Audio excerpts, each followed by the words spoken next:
감사를 하나님의 말씀 보겠습니다. 하나님의 말씀은 마태복음 10장 16절에서 20절 말씀입니다. 마태복음 10장 16절에서 20절 말씀입니다.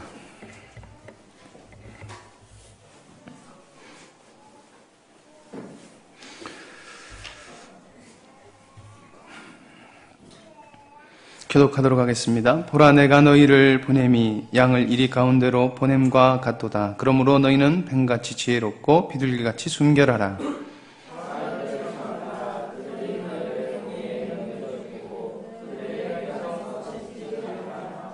또 너희가 나로 말미암아 총독들과 임금들 앞에 끌려가리니 이는 그들과 이방인들에게 증거가 되게 하려 하심이라.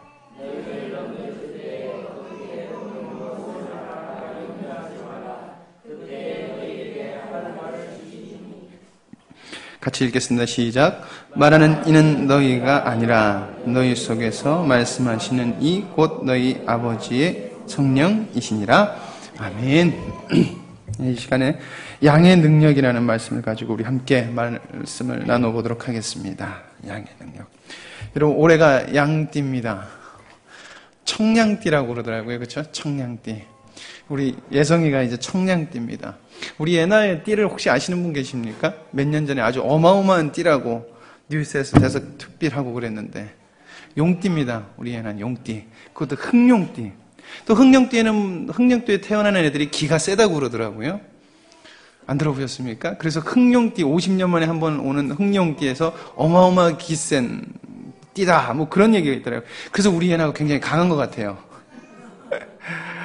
사람들이 그러더라고요. 청룡띠는 또 그렇게 순하답니다. 사람들은 해마다 띠를 가지고 어떻게 해서든지 돈을 벌어보겠다고 사람들은 그 띠에 뭐를 계속 갖다 붙입니다. 그래서 상품화를 시키지요. 여러분들 잘 아시는 것처럼 양은 참으로 연약한 동물입니다. 양. 여러분들 잘 아시겠지만 양의 특성을 한번 여러분들과 잠깐 나눠보도록 하겠습니다. 양, 첫 번째, 눈이 매우 나쁩니다. 양은 시력이 매우 나쁩니다. 그래서 눈앞에서 무언가가 보이고 그게 눈앞에서 움직이면 그 대상을 따라다닌다고 합니다. 양을 치는 개들이 앞에서 뛰어다니면 그게 목자인 줄 알고 따라다닌다는 겁니다. 두 번째, 잘 속는다고 합니다.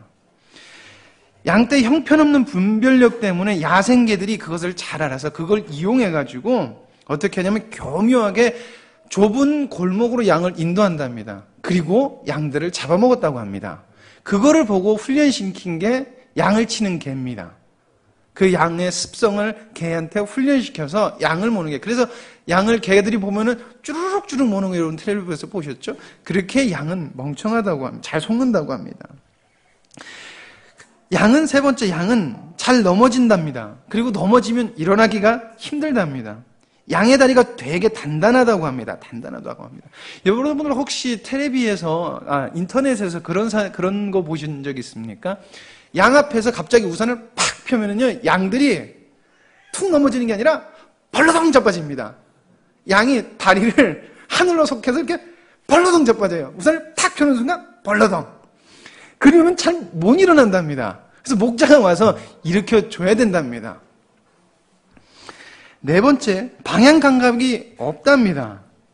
양들은 방향 감각이 없는데 그 이유는 시력이 너무나 나빠서 그렇다고 합니다. 그래서 야생숲에 있는 낭떠러지가 있는지 없는지조차도 구분을 잘 못한다고 합니다.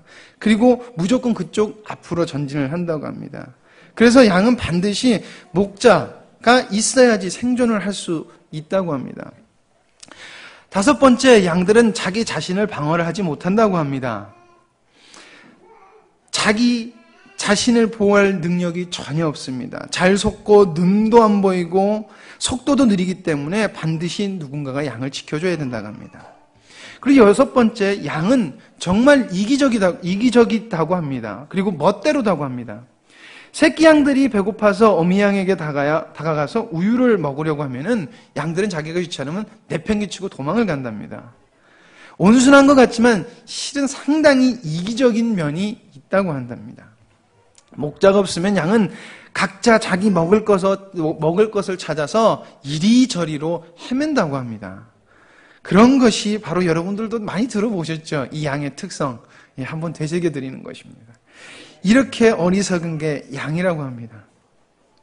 제가 왜 설교 서두에 양을 소개할까요? 그것은 성경이 우리 그리스도인들을 표현하고 있는 그 표현이 많습니다. 너희는 나의 종이다, 백성이다, 그리고 나는 너희를 친구 삼았다, 자녀 삼았다. 그리고 한 가지, 대표적인 한 가지가 바로 우리를 양이라고 표현한다는 것입니다. 양.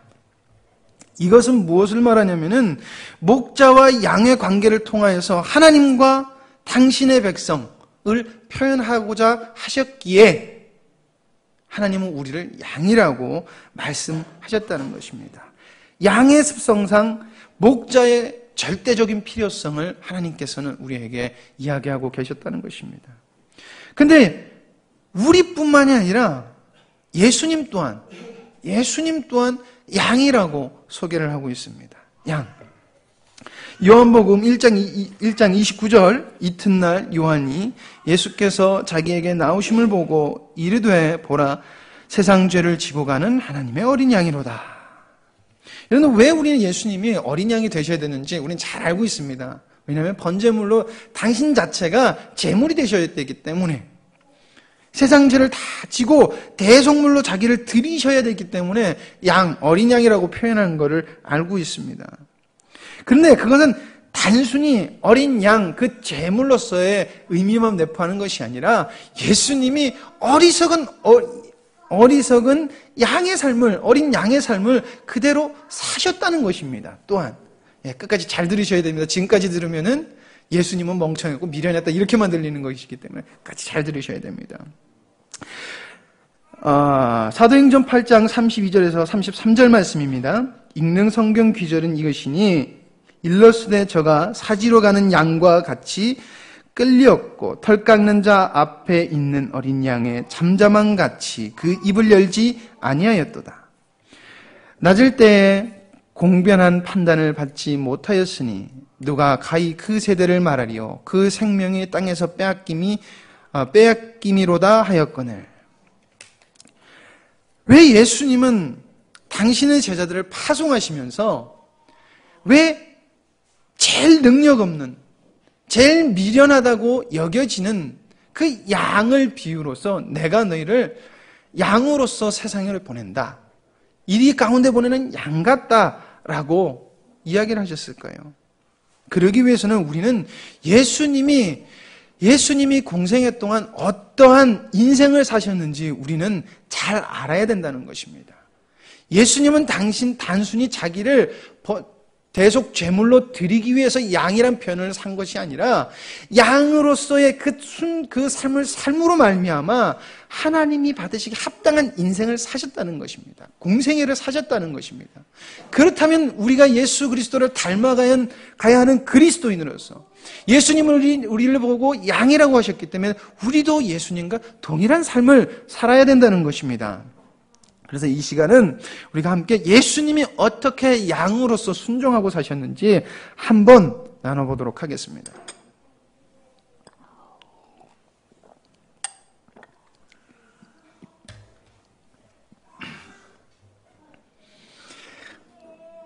첫 번째, 예수님은 순종하는 삶을 사셨습니다.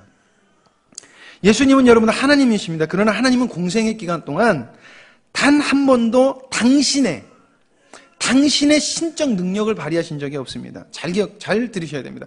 당신의 신적 능력, 당신의 능력으로 일을 하신 적이 없으셨습니다. 철저하게 순종하고 양의 삶, 미련한 삶을 사셨습니다.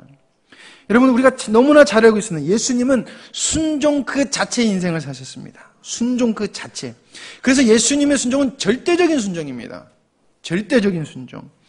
그리고 이 순종은 정말 비참한 순종입니다. 화려한 순종이 아닙니다. 성경은 예수님의 순종을 표현할 때 이렇게 표현하고 있습니다. 빌립보서 2장 8절 사람의 모양으로 나셨음에 자기를 낮추시고 죽기까지 복종하셨으니 곧 십자가에 죽으십니다. 여러분 이 구절의 순종에는 두 가지 사건을 내포하고 있습니다. 우리는 그냥 단 한 가지 죽으심이라, 죽으신 순종, 이렇게 생각할 때가 너무나 많은 것 같습니다. 그렇죠? 이 구절을 읽을 때 우리는 예수님의 죽으심에 포커스를 맞추고 있습니다. 왜냐하면은 예수님의 죽으심은 나의 죄를 위한 대속제물이기 때문에 우리의 관심이 그쪽으로 더 많다는 것입니다. 근데 이 구절에는 두 개의 사건을 내포하고 있습니다. 첫 번째는 뭐냐면은 자기를 낮추셨다는 것입니다. 자기를 낮추셨고, 그리고 두 번째가 뭐냐면은 죽기까지 하셨다. 죽으셨다는 것입니다. 두 가지 사건이 동시에 있다는 것입니다. 여러분들 부활절 우리 관심이 많습니다. 이제 다음 달이면 부활절이죠. 네? 네, 감사합니다. 4월 첫 주입니다. 잊어먹지 마시고. 우리는 이제 다음 달이면 부활절을 맞이합니다. 그래서 우리는 경건한 마음, 그리고 슬픈 마음으로 우리는 고난 기간을 보내지요. 그렇죠? 근데 성탄절은 우리 기쁜 날입니다. 성탄절은 기쁜 날이라서 우리가 찬양을 합니다. 그래서 기쁘다 구주 오셨네, 우리가 찬양을 합니다. 여러분, 그렇지만 성탄절은 예수님의 오심의 사건, 그리고 이 오심의 사건은 아주 어마어마한 하나님 앞에서는 비참하고 참혹한 사건이었습니다. 죽는 것보다 더 심한 사건이었습니다. 신학 단어로서 비하라는 말을 씁니다. 비하, 자신을 비하하셨다. 영어로는 humility라고 하고 헬라어로는 타베이노라고 하는 말을 씁니다. 그 말의 의미는 내리누르다, 상징적으로 굴욕을 주다라는 뜻이 있습니다.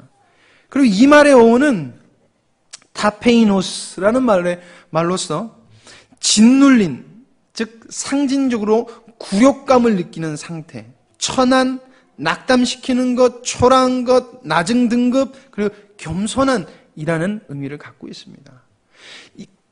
종합해서 결론을 내리자면은 예수님의 낮아짐이나 사건은 인간, 표현할 수 없지만 표현하자면 인간이 가질 수 있는 가장 비참하고 참혹하고 표현할 수밖에 없을 만큼 굴욕감을 느끼는 그 사건이 낮아짐이라는 사건입니다. 낮아짐. 여러분 영화 좋아하십니까? 요즘 영화 얘기를 계속 자주 하는데 여러분은 애니메이션 뮬란이라는 영화를 보셨죠? 꽤 오래된 영화인데 참 재밌게 봤던 것 같습니다. 뮬란. 주인공 이름도 생각이 안 나는데 뮬란이라는 영화를 보면은 제가 정말 기억에 남는 뮬란이라는 영화를 봤는데 지금도 기억에 나는 장면이 있는데 뭐냐면은 그 내용이 이렇습니다. 흉노족이 진나라를 쳐들어가는 이야기입니다.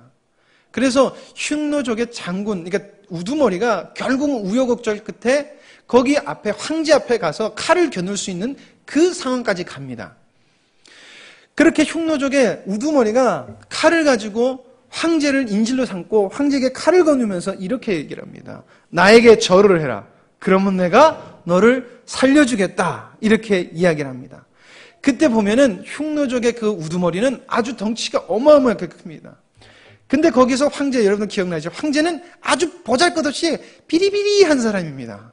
수염도 쫙 길고 아주 허리허리한 사람입니다. 근데 그 황제가 했던 단어가 너무 멋있습니다. 뭐라고 했냐면은 너를 죽일 것이야. 무릎 꿇어. 그랬더니 그 황제가 이렇게 대답을 합니다.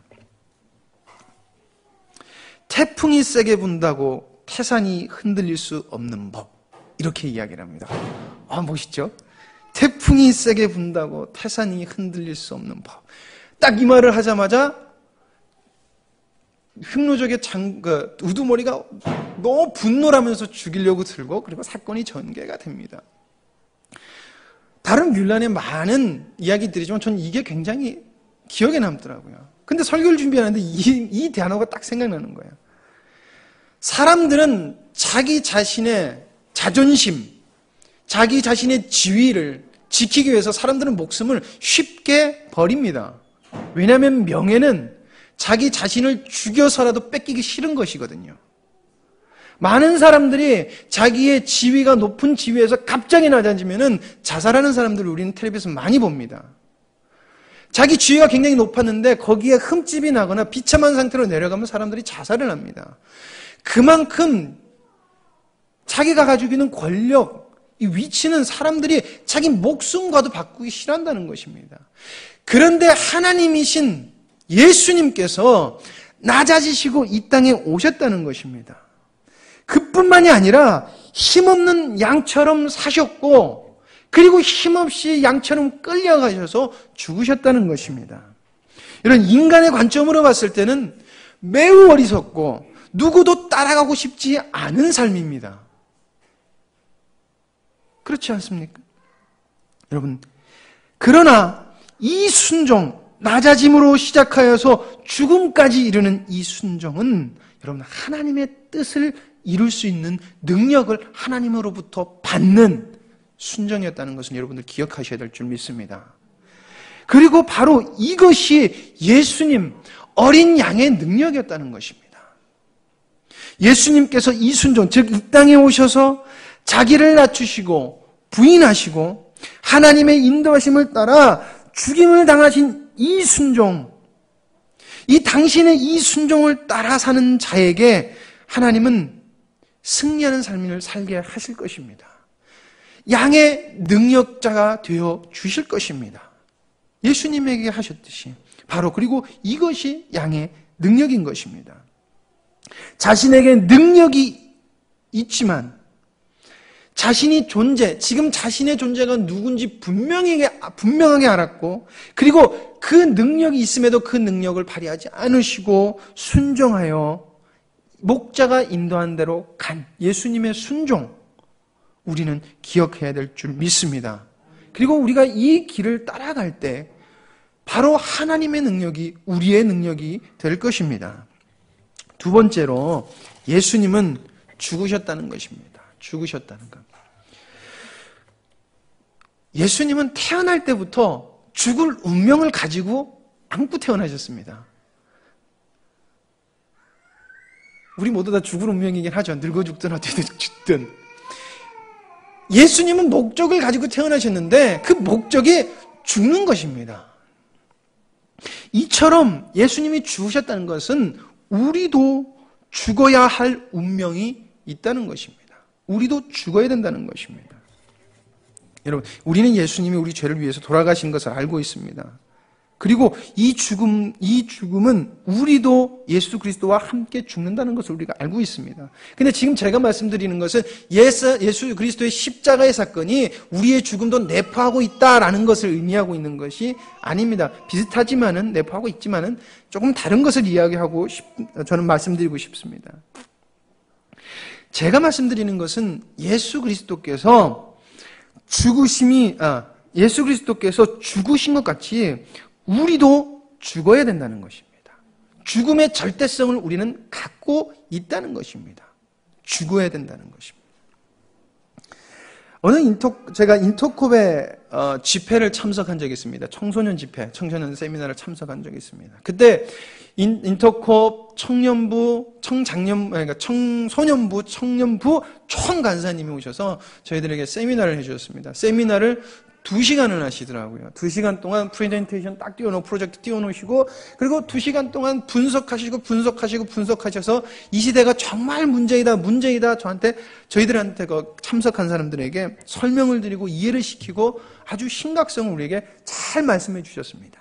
근데 그분이 마지막에 아주 반전의 말씀을 하시더라고요. 하시는 말씀이 저도 모르겠습니다. 그러시더라고요. 그런 반전을 저희들에게 말씀하시다. 그리고 아주 푸념식으로 이렇게 말씀하시더라고요. 어쩌겠습니까? 저희들이 죽어야죠. 이렇게 말씀하시더라고요. 너무나 황당했습니다. 한국에서 제일 그래도 청소년들에게 도전을 준다는 한 단체에서 청소년들을 컨트롤할 수 있는 방법이 없습니다. 그렇게 말한 다음에 푸념식으로 우리가 죽어야죠. 근데 그 말을 들었을 때 사람들이 갑자기 은혜를 받은 것처럼 맞아요, 우리가 죽어야 돼요 그러시더라고요. 전 되게 뜻밖의 반응이 나오는 걸 보고 그분보다 들으신 분들의 반응이 좀 더 놀라웠어요. 맞아요, 죽어야 돼요. 근데 그때 제가 들었던 그 말씀에 죽어야 된다는 말이 어떤 의미로 들렸냐면은 맞아요, 쟤들이 저랬든 어쨌든 우리가 다 참아주고 받아줍시다. 우리가 너무 우리 욕심으로 쟤네들을 돌보는 것 같아요. 그러니까 우리가 욕심을 버립시다 라는 쪽으로 제가 들렸었거든요. 그래서 우리는 죽어야 돼요. 맞아, 우리가 참아야 돼요. 이렇게 말씀을 하시더라고요. 여러분, 죽는다는 것은 이러한 것을 말하는 것입니다. 우리가 죽은 사람이 없어 라고 말을 이야기합니다. 그렇죠? 예, 맞습니다. 여기서 죽는다는 것은 없음, 무를 상태를 말하는 것이다.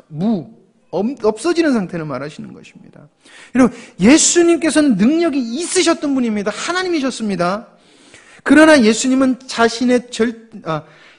절대 자신의 능력으로 일하지 않으셨다는 것입니다. 그저 힘없는 양처럼 죽으셨다는 것입니다. 유대인의 공격, 바리새인들과 그리고 유대인들은 계속해서 예수님을 공격했습니다. 계속해서 모함했고 죽이려고 계속 달려들었습니다. 그리고 결국엔 죽었습니다. 예수님은 당신의 신적인 능력으로 그것을 이길 수 있는 분이셨습니다. 그러나 예수님은 한 번도 하나님의 뜻을 이룸에 있어서 내 자신 예수라는 사람의 능력을 나타내신 적이 없다는 것입니다.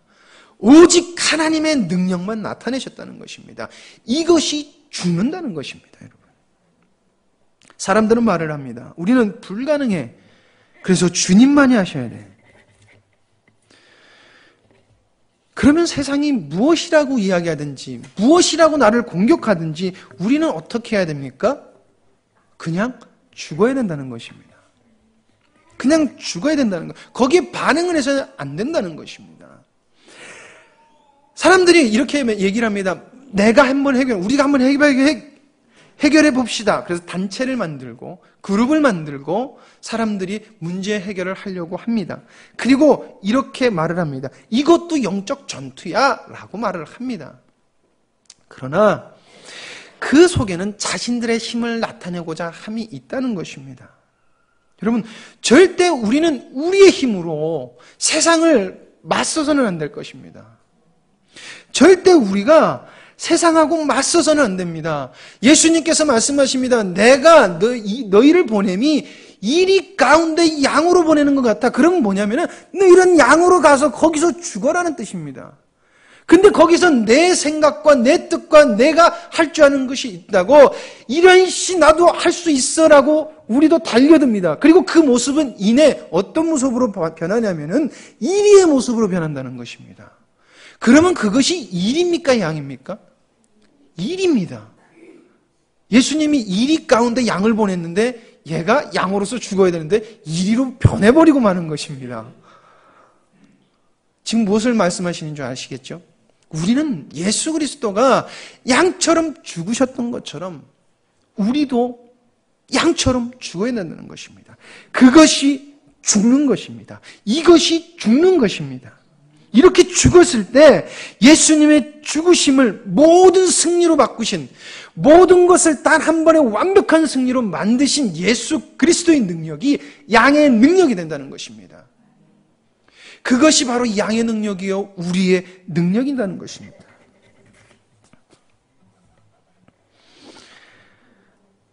이 승리는 때때로 우리가 원하는 승리랑 다를 수도 있습니다.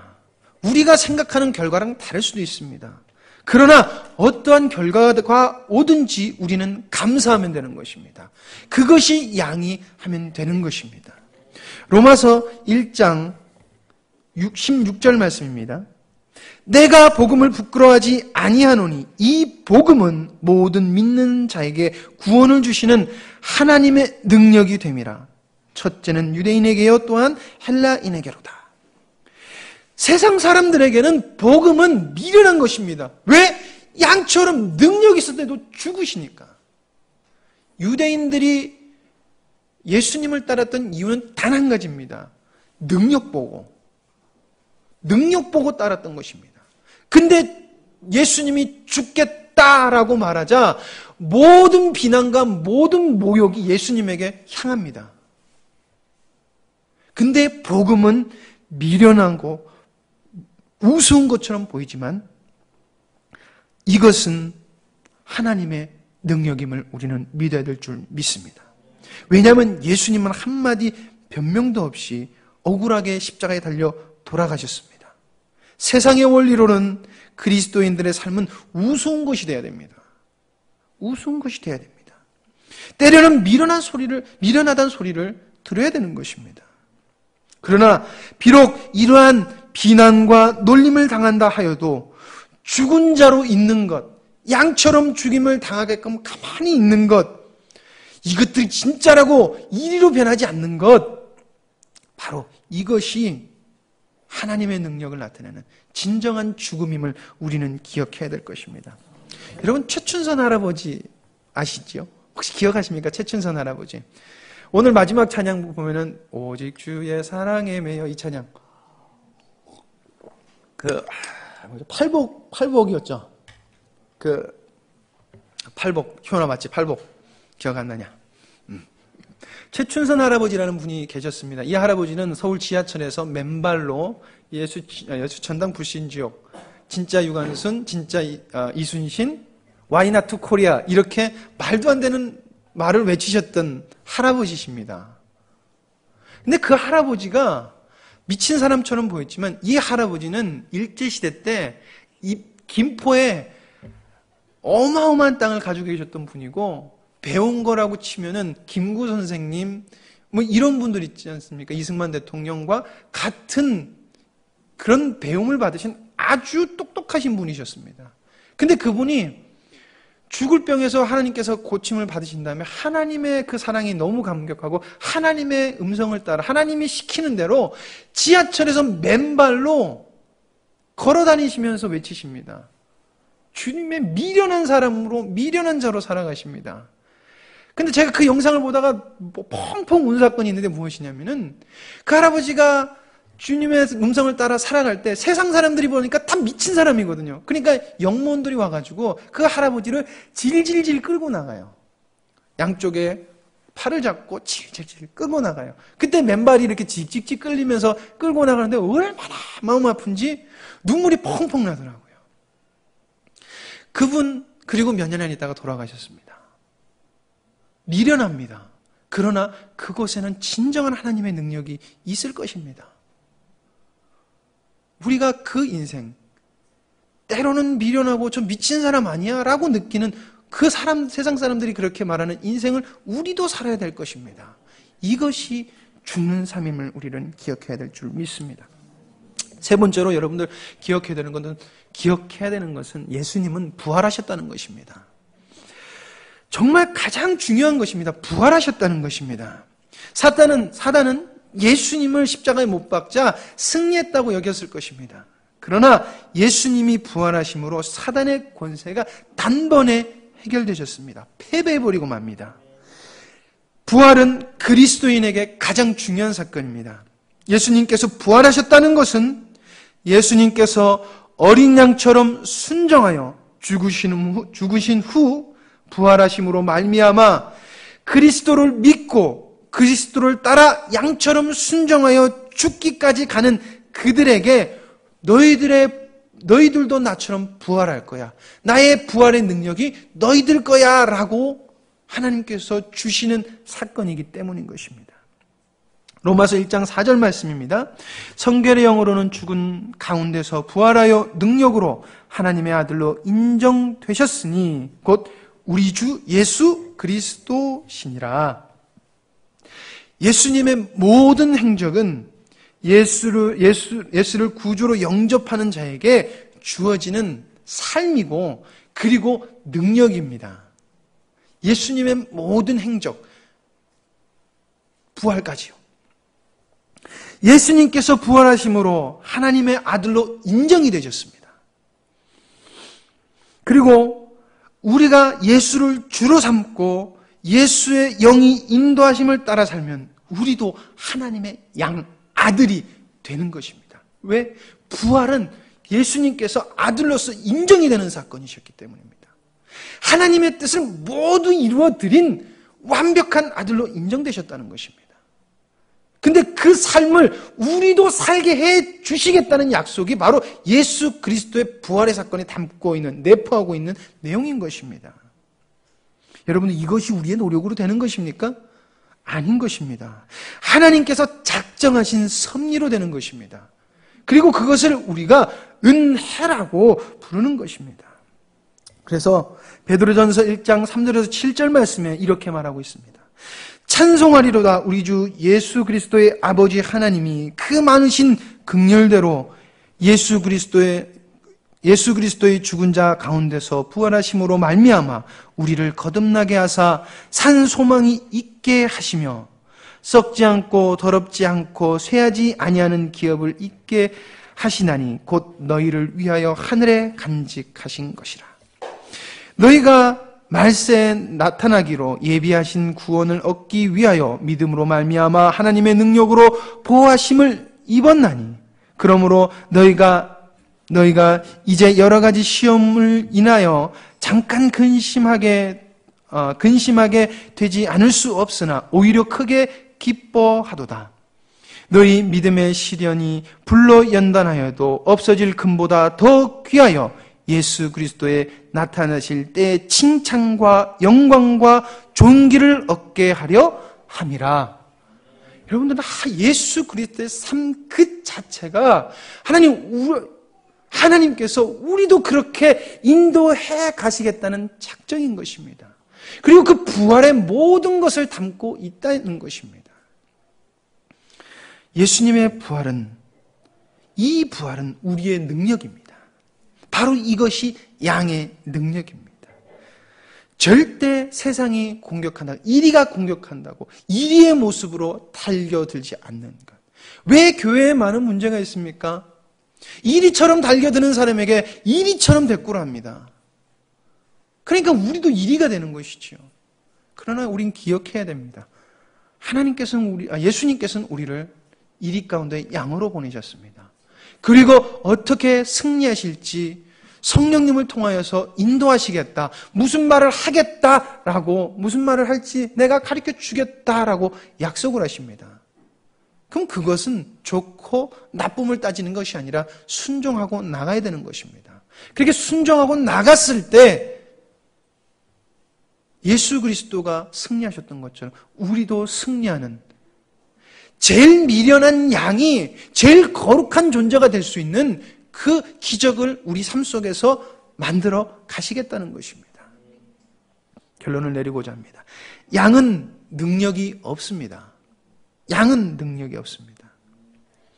그러나 성경이 말하는 양은 능력이 있습니다. 그 능력은 예수 그리스도의 모든 사건인 것입니다. 이것이 하나님의 약속입니다.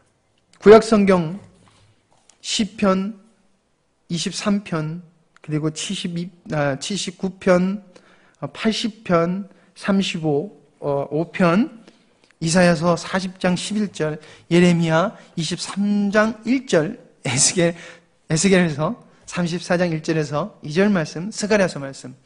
구약의 이 말씀에 우리를 양으로 비교합니다. 제가 몇 가지만 읽어드리겠습니다.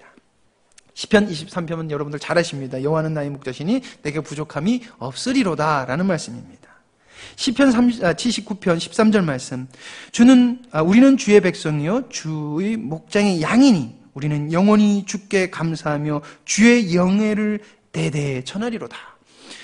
시편 80편 1절 말씀. 요셉의 양떼같이 인도하시는 이스라엘의 목자여 귀를 기울이소서. 그룹 사이에 좌정하신 이여 빛을 비추소서. 시편 95편 7절 말씀. 그는 우리의 하나님이시여 우리는 그가 기르시는 백성이며 그의 손에 돌보시는 양이기 때문이니라. 너희가 오늘 그의 음성을 듣거늘. 이사야서 40장 11절. 그는 목자같이 양떼를 먹이시며 어린 양을 내 팔로 모아 품에 안으시며 젖먹이는 암컷들을 온순히 인도하시리로다. 예레미야 23장 1절 말씀. 여호와의 말씀이라 내 목장의 양떼를 멸하며 흩어지게 하는 목자에게 화 있을진저. 에스겔서 34장 1절에서 2절 말씀입니다. 여호와의 말씀이 내게 임하여 이르되 인자야 너는 이스라엘 목자들에게 예언하라. 그들 곧 목자들에게 예언하여 이르기를 주 여호와께서 이같이 말씀하시되 자기만 먹는 이스라엘 목자들은 화 있을진저. 목자들이 양떼를 먹이는 것이 마땅하지 아니하냐. 이 말씀을 쭉 보면은 하나님의 분명하고 확실한 한 가지 약속이 있습니다. 내가 너희들의 목자가 되어 주겠다.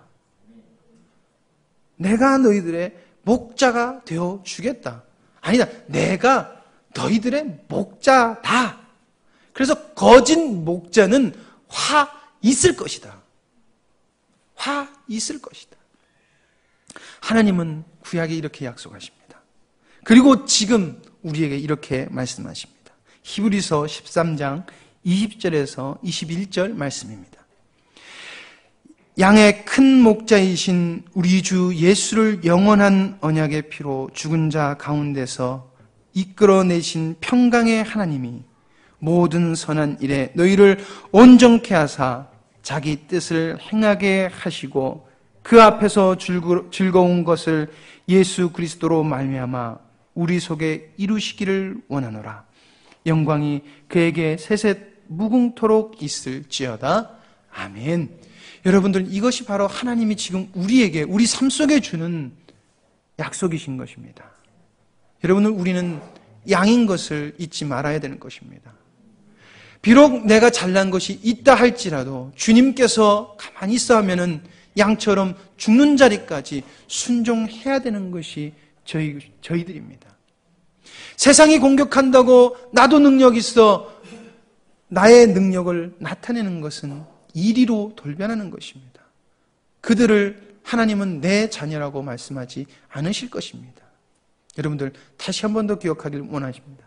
예수님은 양으로 사셨고 하나님의 능력으로 사셨습니다. 그것이 어린 양의 능력이었고, 그리고 우리는 예수님께서 세상에 보내는 양이요, 그리고 주님께서 약속하신 양입니다. 그리고 우리도 예수 그리스도처럼 순종하며 살아갈 때, 비록 양은 능력이 없지만 주님이 주시는 능력으로 양의 정말 놀라운 능력 있는 양이 될 것입니다. 여러분들, 이것을 바라보고 이것을 소망하며 가는 것이 우리들임을 여러분들 기억해야 될 줄 믿습니다. 아멘. 기도하시겠습니다.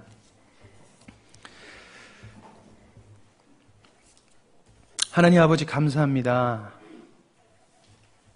저희들 인도하시고, 그리고 절대 그 인도하심을 멈추지 아니하시겠다 약속하신 주님. 하나님 아버지, 그것을 믿는 자에게 그것이 능력이 되게끔 하나님 모든 것을 섭리하신 주님.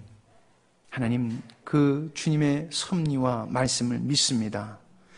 주님, 예수 그리스도께서 순종하셨고 죽으셨고 부활하심으로 하나님 아버지, 하나님의 능력으로 사셨던 것처럼 하나님, 그 능력으로 저희들도 살아가길 간절히 소망합니다. 하나님, 순종하길 원합니다. 내가 누군지를 알고 죽기까지 예수와 함께 가려 합니다.